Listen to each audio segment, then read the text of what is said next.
which when asserted divides itself into subject and object, and therefrom issues an eternal concatenation of causal chains. The philosophers take these transformations for reality and cling to them with egotistical motives and evil designs.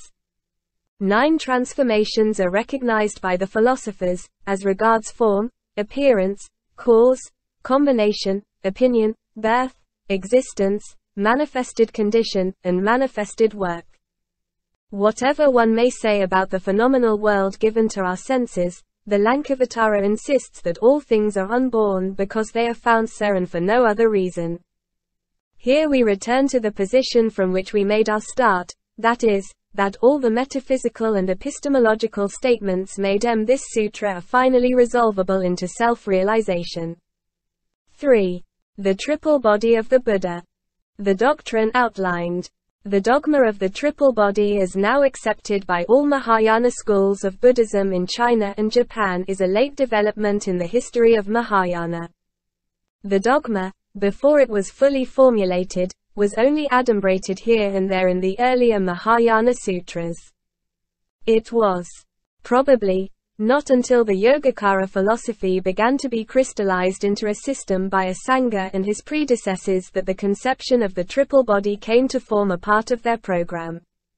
According to the Yogacara philosophy, the triple body is dharmakaya, sambhogakaya, and nirmalakaya.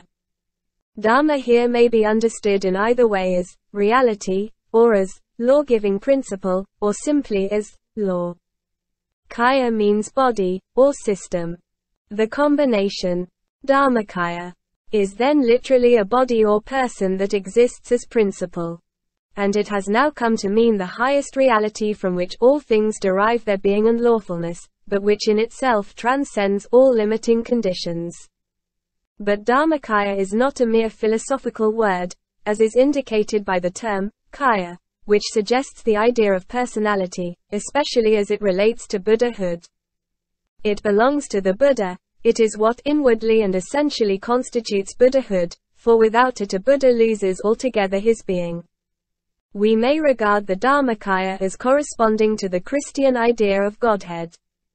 The dharmakaya is also known as svabhavakaya, meaning, self-nature body, for it abides in itself, it remains as such retaining its self-nature.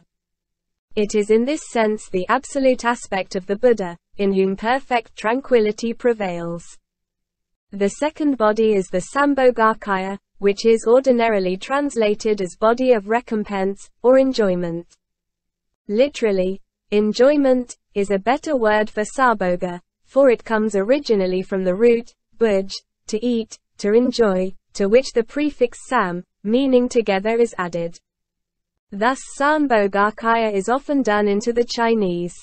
When we have recompense or reward body for it, the Chinese seem to point to another Sanskrit original, or else it is not quite a literal rendering, but given according to its derivative sense. For this body of enjoyment is attained as the result of or as the reward for a series of spiritual discipline carried on through so many kalpas. The body thus realized is the sambhogakaya, body of recompense, which is enjoyed by the well-deserving one, i.e. bodhisattva maha-sattva. The Buddha as the body of enjoyment is generally represented as a figure enveloped in all the glory of Buddhahood. For in him incarnated there is everything good and beautiful and holy accruing from the perfection of the spiritual life. The particular features of each such Buddha may vary according to his original vows. For instance, his environment, his name, his form, his country, and his activity may not be the same. Amitabha Buddha bas his pure land in the west with all the accommodations as he desired in the beginning of his career as bodhisattva. And so with Akshovya as described one in the sutra bearing his name. This second body of the Trinity is sometimes known in Chinese as Ying Shen, instead of Pao Shen. The original Sanskrit term for Ying might not have been the same as the one for Pao. Ying means to respond, and it is at present quite difficult to ascertain what its original was, for we have not yet recovered, if this were possible, any Sanskrit sutra in which this term is used. From Sarbhoga or Smitvogya. Yin cannot be deduced, while the chapter on the Trikaya in the Suvana Prabhasa is missing in the Sanskrit text in our possession, evidently this being a later edition. The two Chinese translations of the Suvana Prabhasa, one by I Ching and the other by Paramartha, contain this Trikaya chapter where both translators have Ying Shen for the second body.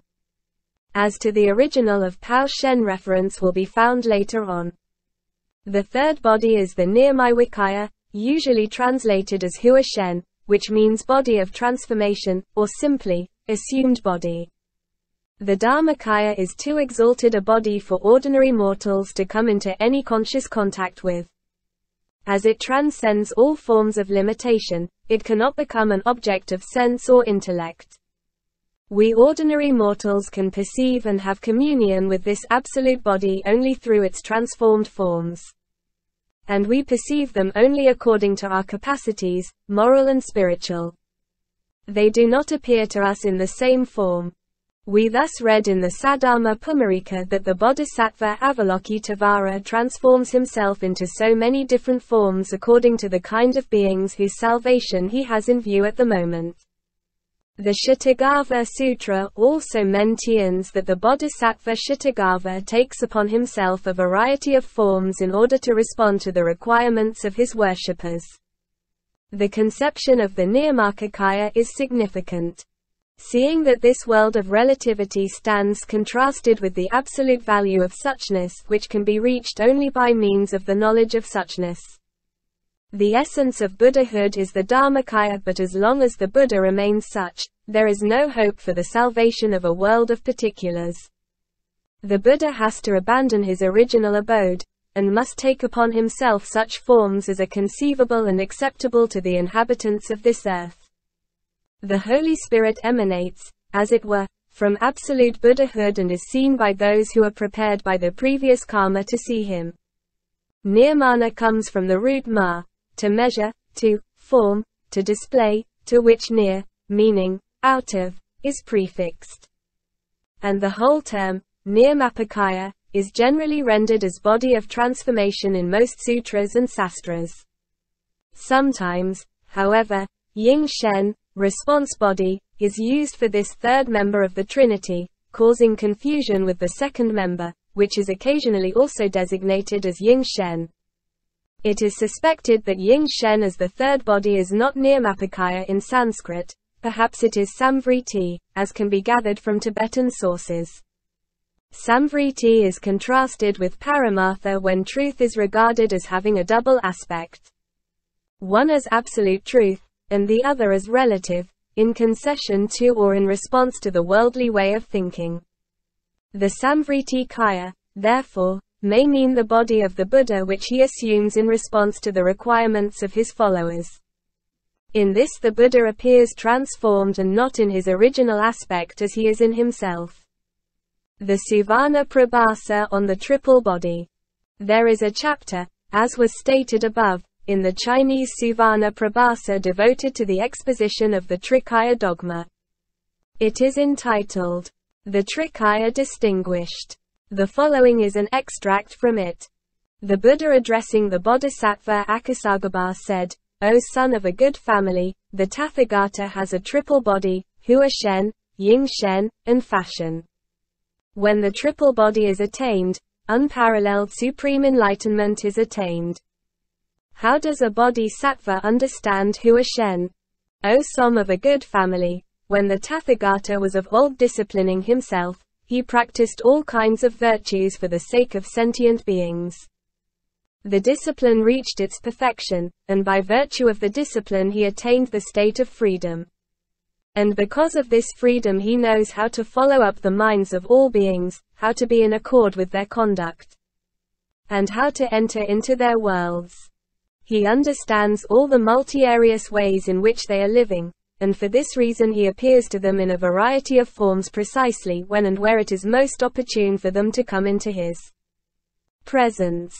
He never makes mistakes in this respect, not only in time and space, but in conduct and discourse. The body he there assumes in such multiple forms is called the body of transformation.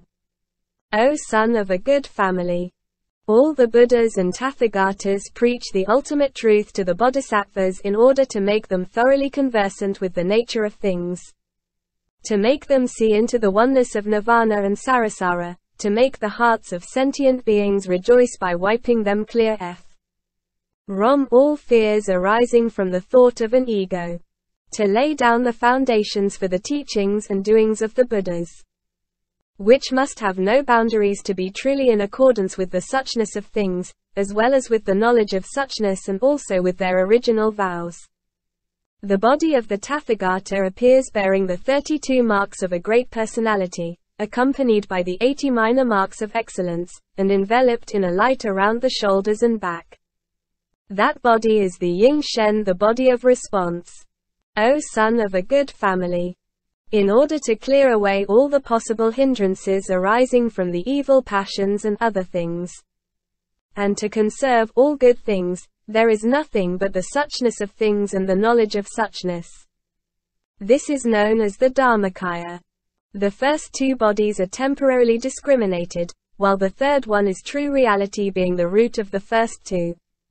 For when severed from the suchness of things and from the knowledge of non-discrimination, all the Buddhas cease to have virtues of their own.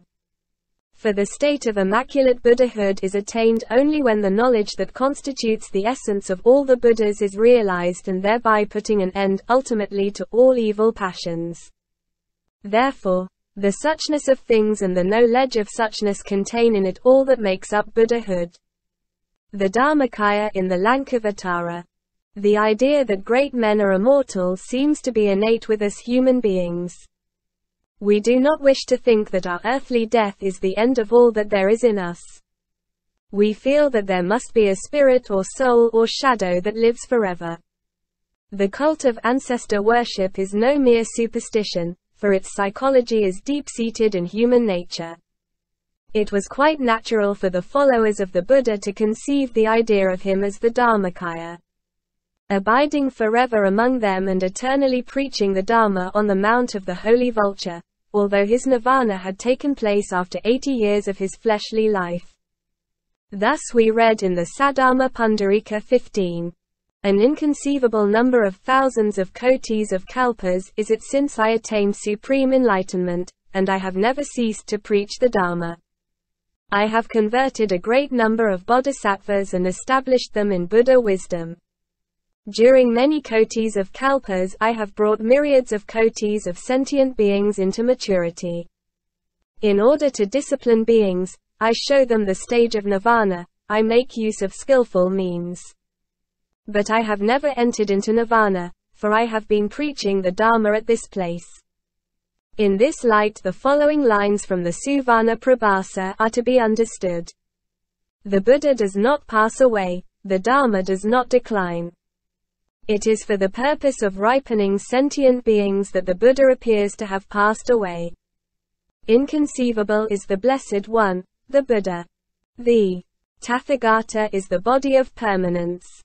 In order to benefit sentient beings he shows a variety of works in fine array. When the Buddha was giving his farewell address, he said something to this effect, that those who see the Dharma see me even after my passing. The statement may be regarded as confirming the common psychology of immortality. No wonder, then, that the doctrine of a dual body came to be propounded soon after the nirvana, the one as Rupakaya and the other as Dharmakaya. So we read further in the Suvapa Prabhasa that the body of the Buddha is as solid as a diamond, and what is manifested of him is his body of transformation. And that the Dharmakaya is indeed enlightenment, and the Dharmadhatu is the Tathagata.